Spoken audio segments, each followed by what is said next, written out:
Une femme célèbre ou anonyme, une histoire. Parole de femme, un podcast réalisé en partenariat avec Skoda. Parole de femme. Ici, elles mènent leur vie comme elles l'entendent et elles assument tout. Elles sont entrepreneuses, artistes, altruistes, courageuses, têtues, ambitieuses, passionnées. Elles se confient en toute intimité sur leur accomplissement professionnel, leurs victoires comme leurs doutes. Parole de femme. Cécile de Ménibus, on vous a connue avant tout chez Coé sur TF1 où vous êtes restée pendant plusieurs années. Mais on se rend rapidement compte que c'est une toute petite partie de votre carrière parce que quand on creuse, c'est quasiment impossible d'être exhaustif sur votre parcours professionnel. On peut même se demander si vous n'êtes pas un peu hyperactive. Vous êtes donc animatrice télé et radio. Vous êtes actrice, ça c'est pour la partie émergée de l'iceberg. Vous avez votre boîte d'aménagement intérieur. Vous êtes productrice, vous faites du conseil au patron. Vous avez été pilote auto, photographe de Formule 1. Vous avez écrit un roman, une pièce de théâtre. Et plus surprenant, vous êtes lieutenant-colonel de la réserve citoyenne à la gendarmerie nationale. Vous avez arrêté vos études relativement tôt en première pour les reprendre plus tard, on en parlera tout à l'heure.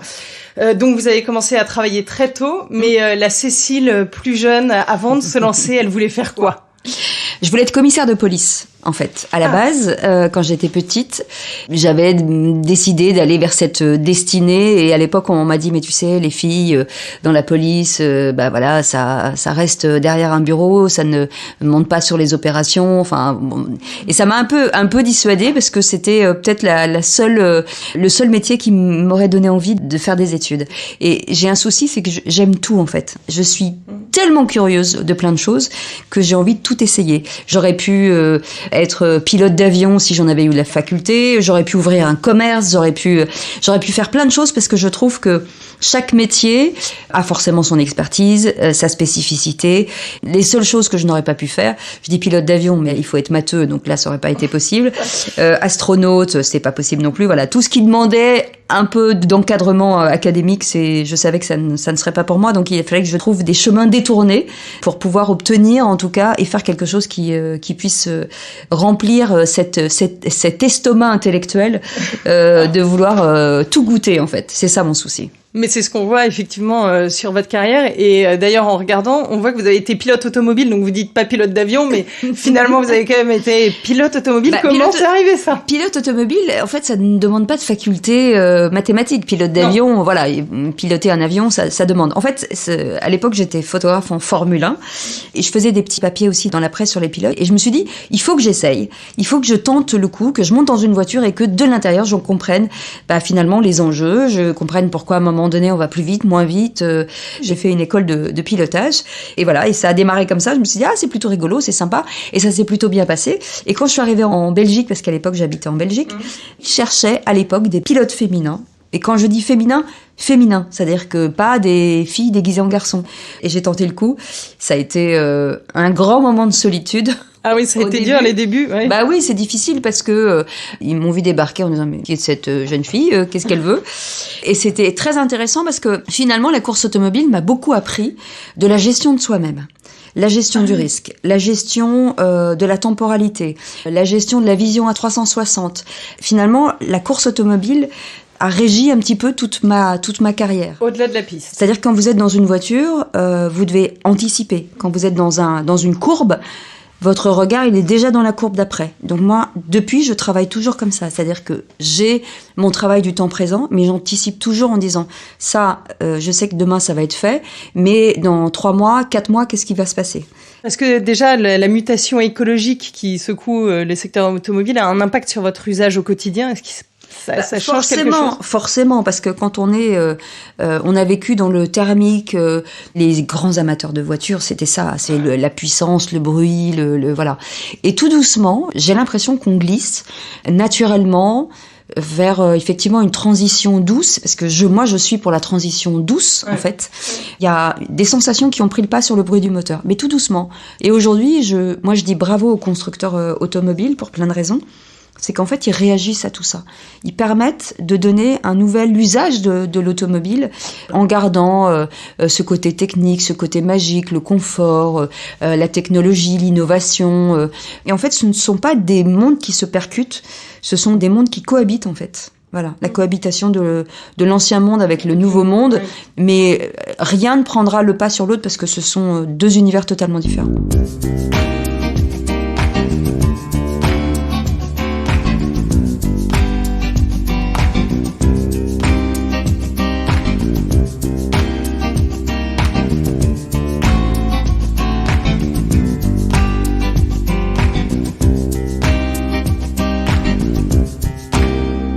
On va raccrocher un peu le volant. Vous êtes entrée dans la communication par voltage en étant directrice de la communication. Totalement par hasard. Totalement par hasard. Ah bah de toute façon tout ce que je fais c'est par hasard. Par hasard. Bah, en fait moi je revenais de Belgique, c'est-à-dire que mon métier c'était pilote automobile. Donc voilà, donc j'ai commencé à chercher du travail. J'ai un copain qui m'appelle, il me dit voltage je cherche une directrice de la communication. Oui, sauf que moi je ne sais pas du tout ce que ça veut dire en fait. C'est hyper drôle. Et il m'a dit bah vas-y. Et donc là, j'ai fait un entretien. Et en fait, je l'ai tellement emballé, je lui ai tellement dit, mais moi, je vais travailler, puis je vais arriver avec des idées nouvelles que personne n'a, et que dans la communication, on est rentré dans le train-train et machin. Je lui ai fait mon argumentaire de commercial de base, de mon produit moi-même. Il m'a serré la main, il m'a dit, je vous engage parce que vous avez des coronesses. Voilà. Donc en 2001, vous intégrez la méthode Coé pour plusieurs années, quotidiennement sur TF1, donc vous êtes soudainement très connu. Vous gardez quel souvenir de cette période ? Alors, quand Bataille et Fontaine sont venus nous chercher, c'était Coé donc qu'ils voulaient, avec ce concept, la méthode Coé.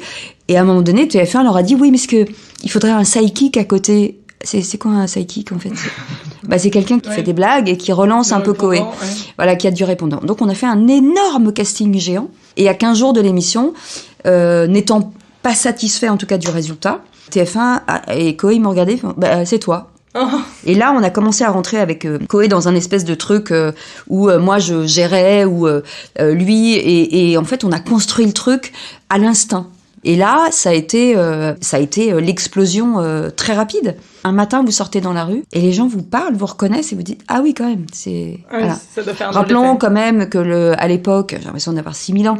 À l'époque, il y a 6 chaînes, on fait quand même 4-5 millions de téléspectateurs, on fait tous les jeudis soirs, on fait de la radio le matin, on fait des primes, on fait des trucs, on part en déplacement d'antenne. Et là, on se dit ah oui. Effectivement, il se passe quelque chose. Et c'était compliqué parfois d'être la seule femme du plateau, sachant que c'était quand même une autre époque par rapport à aujourd'hui où le féminisme fait quand même pas mal d'avancées. Vous portez quel regard aujourd'hui sur le fait d'être la seule femme et peut-être... Ah bah c'est compliqué parce que en fait vous jouez tous les rôles. La fille drôle, la fille qui est capable de faire le bonhomme, la maman, le chef d'orchestre, en fait c'est tous les métiers. Alors oui, je me suis fait bousculer par les garçons parce que les garçons sont parfois des imbéciles en fait sur les vannes, c'est-à-dire qu'ils ne savent pas s'arrêter. Il y a un moment où vous lui dites stop. Ah bon ça a pas trop changé. Non, ça fait 2 heures que je te dis stop. Voilà, ça n'a pas beaucoup changé. Mais voilà, c'est l'être humain qui est comme ça. Mais on était quand même très heureux tous ensemble, en fait. Oui, ça se sentait qu'il y a un esprit de carnet. C'était très familial, un vrai esprit de corps. Ouais. Est-ce que vous pensez que la place de la femme dans le paysage audiovisuel a évolué ou c'est le même qu'avant ? Ça a changé ? Ce qui est compliqué dans ces métiers de femmes, c'est que d'imposer des femmes, parce qu'il faut imposer des femmes. Alors moi, j'ai un vrai problème avec ça.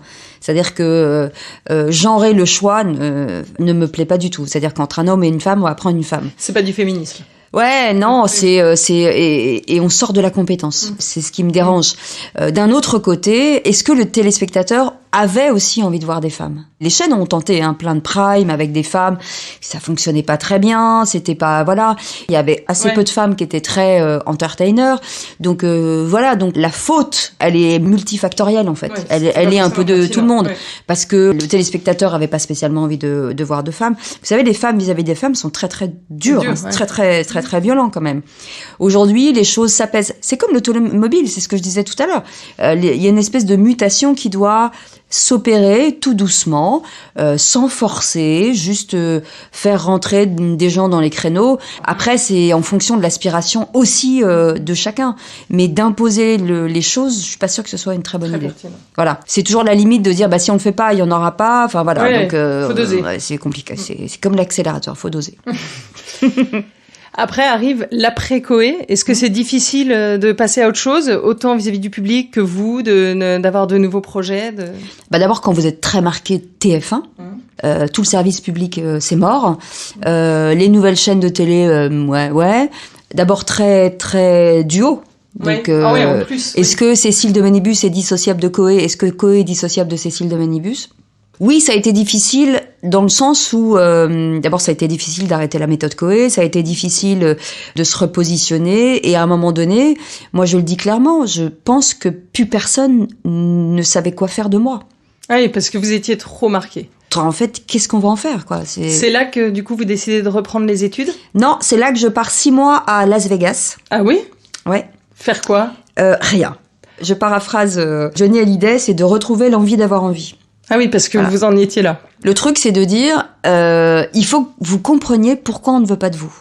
Oui. Parce qu'au début, vous dites, mais je comprends pas, je suis connue, je fais de l'audience, je suis plutôt sympa, je fais pas de caprice, je fais pas de machin, je fais pas ci. À force de dire, bah ça, je fais pas, mais tu fais quoi en fait? C'est quoi ta valeur ajoutée? C'est quoi ton expertise? Et en fait, la mutation de la télévision fait qu'aujourd'hui, vous avez que des experts immobiliers, experts machin. Et moi, j'avais aucune expertise. Donc moi, je savais tout faire, mais quand vous savez tout faire, vous savez rien faire en fait. Ouais. Pour comprendre ça, il faut sortir du système, vous mettre loin. Pourquoi Las Vegas? Las Vegas parce que y a pas de famille. Ouais. Voilà. Il y a pas de gens qui travaillent. Moi, je bois pas d'alcool. J'aime pas les boîtes de nuit. Ah oui. Je ne me drogue pas et j'aime pas le jeu. Donc, inutile de vous dire que ça a été un grand moment de solitude. Je suis arrivée là-bas, au bout de 3 jours, j'avais envie de rentrer. Et je me suis dit, je vais faire 6 mois. Je vais me mettre au bord d'une piscine et je vais regarder les gens et je vais m'ennuyer. Je suis revenue au bout de 3 mois. J'ai laissé toutes mes affaires là-bas en me disant, sinon je reviendrai pas à cause des visas. Oui. Je suis revenue faire un téléfilm avec Véronique Jeunesse et je suis repartie. Mais la boule au ventre en me disant, mais qu'est-ce que je vais faire là-bas? Mais qu'est-ce que je fous là-bas?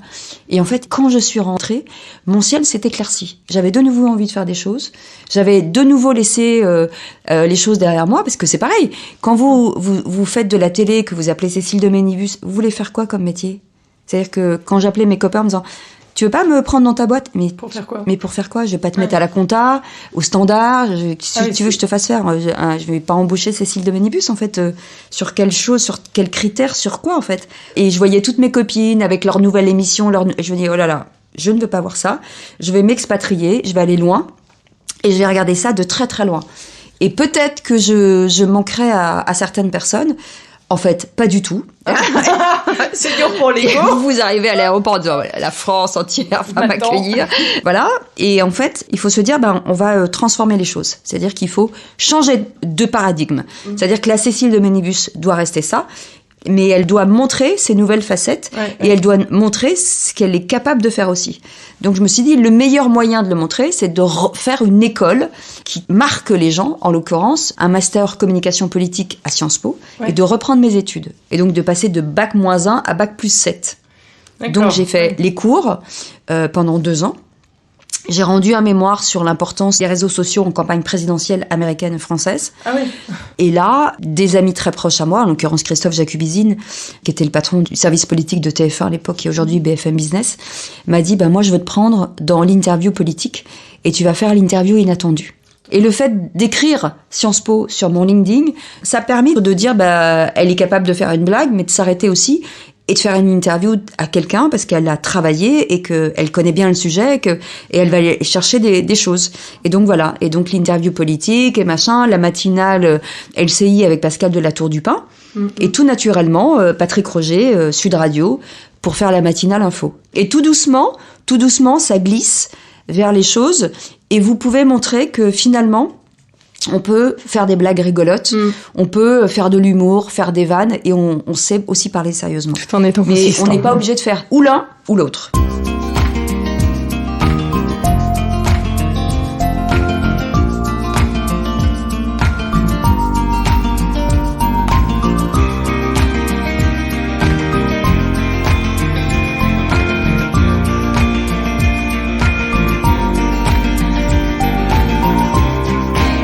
On a parlé de la télévision, mais il y a aussi la radio qui prend beaucoup de place dans votre carrière professionnelle. Ouais. Vous avez toujours mené les deux de front, télévision et radio. Et pourquoi ce média aussi? Est-ce qu'ils sont les complémentaires de la télévision? Qu'est-ce qu'il apporte en plus? Vous êtes dans votre voiture, vous êtes dans votre salle de bain, vous êtes au travail. Il faut à un moment donné, par la voix de quelqu'un, créer des images. Ouais. Je veux que quand les gens sont dans leur cuisine ou dans leur salle de bain, ils soient captés par le son. Et je veux que quand ils sont au téléphone et qu'ils ont coupé le son de la télé, ils soient captés par l'image. D'accord. Donc, faut vraiment travailler les deux. Faut travailler l'image et vraiment travailler le son. Et toujours tenir compte de la personne qui écoute. Et c'est ce que j'ai toujours tendance à reprocher aux gens, de dire, mais en fait, vous faites de la radio pour vous. Moi, je fais de la radio pour l'auditeur. Il faut que ce soit intelligible, clair, et je veux pas qu'on soit dans l'entre-soi. Et souvent, je leur dis, non, mais là, vous parlez entre experts, donc on vous a perdu. Mais moi, j'ose le dire, en fait. Il y a marqué « Parlons vrai » sur nos murs, donc à un moment donné, il faut le faire. Et on oublie toujours que derrière la télé, il y a un téléspectateur ou il y a un auditeur. Et c'est pour lui qu'on le fait. Et c'est lui qui vous fabrique. C'est lui qui vous fabrique et c'est lui qui vous défabrique, en fait. C'est-à-dire que le jour où il veut plus vous voir, il coupe la télé. Moi, j'existe aujourd'hui dans ma qualité de personnalité grâce aux téléspectateurs et grâce aux auditeurs. Donc, je leur dois tout, en fait. Donc, tous les jours, je me dis, faut que je me remette en question pour leur apporter le meilleur, parce qu'ils ont la gentillesse de me faire rentrer dans leur maison, dans leur voiture, dans leur télé, dans leur truc. Et ça, il faut jamais l'oublier. Jamais, jamais, jamais. Plus étonnant, vous êtes lieutenant-colonel de la réserve citoyenne de la gendarmerie nationale. En quoi ça consiste ? En fait, je travaille au service communication, ça s'appelle le CIRPA de la gendarmerie, sur plein de sujets. Ils ont une équipe de réservistes citoyens.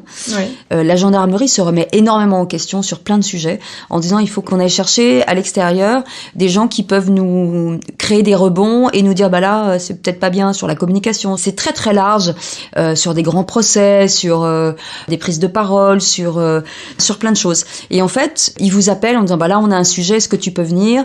Et c'est toujours hyper intéressant en fait. Et je fais la même chose avec la préfecture de police de Paris, puisque je suis aussi réserviste. D'accord. Préfecture de police de Paris. Et là, je gère la prise de parole des commissaires. Après, c'est sur des sujets d'unité, enfin voilà, des choses dont je ne peux pas vraiment parler, mais voilà, sur des sujets et c'est très prenant. Divers et variés. Ouais, mais c'est hyper intéressant en fait, c'est d'être aussi en éveil tout le temps. Et puis c'est bien. Parce que c'est assez rare que les personnalités publiques s'engagent pour les forces de l'ordre. Ça, c'est sûr. C'est très, très, très rare. Et moi, je le fais avec beaucoup de recul, beaucoup de douceur, beaucoup de pédagogie, beaucoup de voilà. Moi, j'ai fait 20 ans de documentaires sur la police, en immersion. Donc, les policiers me connaissent bien, ils connaissent mon engagement et ma loyauté. Et les gens qui me voient à la télé depuis des années savent que je ne suis pas une menteuse, que j'ai un franc-parler, que je dis les choses. Donc on est dans la vérité, que ce soit du côté du citoyen comme du côté de la police ou de la gendarmerie.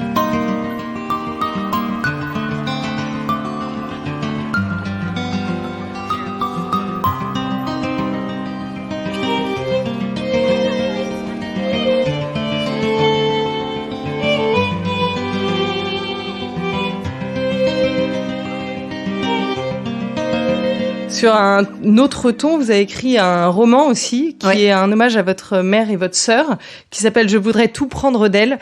C'est sur le deuil de votre sœur. Vous aviez besoin d'extérioriser ? Pas moi. Ça faisait très longtemps que maman avait envie d'écrire un livre, et elle me disait « voilà, je vais écrire un livre, ça va intéresser personne ». Et puis voilà, je lui dis « mais tu sais quoi, je vais l'écrire en fait. Je vais l'écrire à ta place ». Et j'ai fait un truc très étonnant, c'est que je l'ai fait accoucher par une journaliste. Et quand j'ai lu, en fait, il y a plein de choses que j'ignorais totalement. Ah bon ? Et là, je suis tombée de ma chaise. Et comme c'est surprotection de protéger ses enfants, de pas raconter des trucs. Et là, en fait, j'ai pleuré toutes les larmes de mon corps. Et je me suis dit, et j'ai appelé maman, je lui ai dit, mais tout ça est vrai ? Elle m'a dit, bah oui. Et je l'ai appris, à 45 ans. C'est incroyable. Et donc, je l'ai écrit vraiment pour elle. Mais j'ai pas du tout aimé l'exercice. Je déteste raconter mes drames, en fait. Je déteste ça. Quand on se retourne sur tout ce que vous venez de nous raconter, et encore, on n'a pas pu évoquer toutes les activités tellement vous en avez, on a l'impression que vous avez absolument peur de rien, que vous avancez, et c'est un peu ce que vous disiez, si la lumière a l'air intéressante, que ça pique votre curiosité, vous allez y aller. Aujourd'hui, vous êtes toujours dans cette même dynamique. La peur n'évite pas le danger. Hein. Encore une fois, c'est ces mots, anticipation. La radio, c'est quelque chose qui peut s'arrêter du jour au lendemain. La télé, ça peut s'arrêter du jour au lendemain. Nous, on n'est pas salariés, on n'est pas de... Voilà, moi, j'ai pas de pôle emploi, j'ai pas de machin. Si demain, ça s'arrête, j'ai plus de travail. Donc, j'anticipe. Tout peut s'accorder et se regrouper. Ce que vous faites à droite peut toucher, voilà, ce que vous avez appris sur une expertise, vous pouvez l'utiliser là. En fait, c'est comme ça qu'on ne s'ennuie pas dans sa vie professionnelle. En tout cas, de mon côté. Et il y a quand même un moment où vous vous êtes dit, la marche est un peu haute là, ça va être compliqué, ou vous avez renoncé. Mais tout le temps. Moi, je débarque dans un truc et je me vends en disant, ouais, ça va être super, merci beaucoup. Et je rentre chez moi et je me dis, mais sans déconner. La matinale de Patrick Roger, quand il m'a fait venir, je me suis dit, ouais, bien sûr, ça va être super. Et pendant 6 mois, je rentrais chez moi, je faisais mes devoirs en me disant, je suis archi nulle, je comprends rien. Il faut que je comprenne pourquoi il dit ça, qu'est-ce que c'est que ça. Et à l'inverse, vous avez une fierté particulière, plus importante que les autres, quelque chose que vous avez réussi et qui vous paraissait insurmontable et vous en êtes particulièrement à faire ce que j'avais envie de faire. Je rêvais d'être commissaire. Aujourd'hui, grâce à ce métier, je suis devenue réserviste. Je rêvais de rencontrer des personnalités, je les ai rencontrées. Je rêvais de faire des acrobaties, des machins, je l'ai fait. Je me disais, tiens, ça serait rigolo de tourner un truc, je l'ai fait. C'est ce qui me permet aujourd'hui de toucher à tout et de pouvoir avoir accès à beaucoup de gens. Ouais. Et vous avez un prochain objectif, le prochain Everest? Il y a quelque chose là qui vous fait vibrer et que vous imaginez faire? En fait, ma vie est une autoroute. Voilà. Et si j'ai envie de sortir et de faire une digression et de m'arrêter déjeuner dans un routier, je vais m'arrêter. Voilà. Et puis ensuite, je vais reprendre ma route. Mais je ne ferai jamais demi-tour. Jamais. Ouais. Voilà. C'est tout droit. Moi, le présent est déjà le passé. D'accord, ok. Voilà. Ce qu'on vit là, c'est pour moi déjà fini. C'est déjà fini. Moi, la vie, elle est devant. Je sais pas combien de temps elle va durer, mais tous les matins, je me lève et je me dis, quel jour sommes-nous? On est ce jour-là, précis. Ce jour-là, il faut que j'ai rencontré quelqu'un. Il faut que j'ai ri. Il faut que j'ai appris quelque chose. Tous les jours. Sinon, ça n'a aucun intérêt puisque cette journée ne vivra qu'une seule fois. Moi, ma vie, c'est ça. Comment je peux me rendre meilleure, comment je peux arriver, machin. Et en fait, je me rends compte que j'ai vachement changé. Avant, j'étais de mauvaise humeur, un peu gueularde, machin. Maintenant, je suis zen. Est-ce que vous avez un mantra qui vous pousse quotidiennement, une phrase qui vous revient à chaque fois et qui est justement, c'est peut-être l'histoire du présent et du passé que vous me disiez? Est-ce que c'est ça. Et puis je pense que c'est un truc d'éducation de ne fais pas aux autres ce que tu veux pas qu'on te fasse en fait. Voilà, c'est juste ça. Juste politesse, dis bonjour, merci, au revoir. Remercie toujours les gens qui t'ont aidé. Voilà. Et pour se quitter sur une note d'évasion et nous faire rêver, si vous deviez nous emmener en road trip, où est-ce qu'on partirait? Venez chez moi, c'est sympa. C'est où chez vous? Non mais moi je voyage pas beaucoup. J'ai la chance d'avoir une maison de campagne et en fait c'est la maison du bonheur. Moi, j'adore cuisiner, j'adore recevoir. C'est pour ça que j'ai monté une boîte d'aménagement d'intérieur, d'ailleurs, parce que je refais des cuisines chez des gens et c'est ma passion. J'organise des fêtes, des trucs à la maison et je me mets sur un canapé. Je me dis, c'est cool, ils ont l'air de s'amuser, j'adore. Voilà, c'est ça en fait ma vie. Et je pense que je suis née pour aider les autres. Si je suis connue et ce côté de notoriété qui m'ouvre, forcément, soyons clairs, beaucoup de portes, c'est toujours à l'endroit des autres, je pense.